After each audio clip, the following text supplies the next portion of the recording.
জামিল, জামিল, জামিল।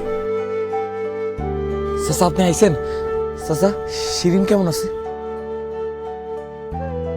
শিরিন ভালো নাই বাবা। তোমার সাথে ওর বিয়ে ভেঙে গেছে শুনে ও খুব কষ্ট পাইছে। সারাটা রাত কান্নাকাটি করছে। আমার মেয়েটা একে তো অন্ধ, তারপরে